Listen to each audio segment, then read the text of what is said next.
दिल्ली के सत्ता के गलियारों में आज एक ऐसी हलचल है जिसे महज राजनीतिक दल बदल कहना कमतर होगा।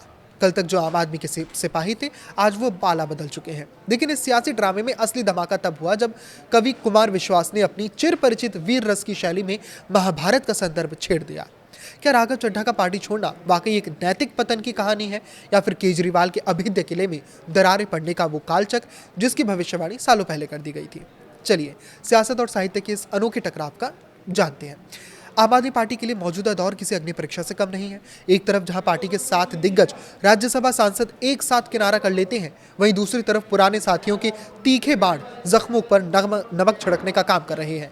राघव चड्ढा, जिन्हें कभी अरविंद केजरीवाल का दाहिना हाथ और पार्टी का सबसे चमकदार युवा चेहरा माना जाता था, उनके इस्तीफे ने दिल्ली से लेकर पंजाब तक की राजनीति में भूचाल ला दिया है।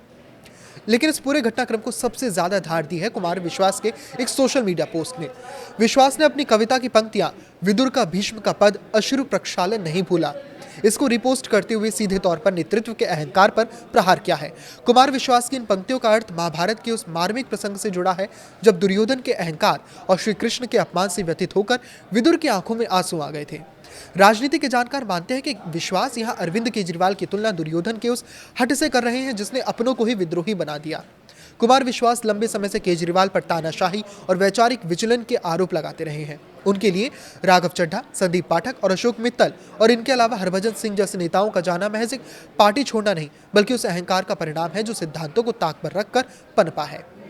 विश्वास का यह संकेत साफ है कि जब नेतृत्व अपने ही विदुरों यानी सलाहकारों और भीष्म यानी पुराने योद्धाओं की अनदेखी करता है तो विनाश का मार्ग खुद प्रशस्त हो जाता है। राघव चड्ढा और संदीप पाठक जैसे रणनीतिकारों का भारतीय जनता पार्टी में शामिल होना आम आदमी पार्टी के लिए एक बड़ा रणनीतिक और छवि का नुकसान है। संदीप पाठक वही व्यक्ति हैं जिन्होंने पंजाब चुनाव में पार्टी की जीत की पटकथा लिखी थी, और राघव चड्ढा पार्टी का वो चेहरा थे जो मीडिया में आम आदमी पार्टी का पक्ष मजबूती से रखते थे। इनके साथ विक्रमजीत साहनी, स्वाति मालीवाल और राजेंद्र गुप्ता जैसे नामों का जुड़ना ये दर्शाता है कि पार्टी के भीतर कुछ बहुत गलत हो रहा है।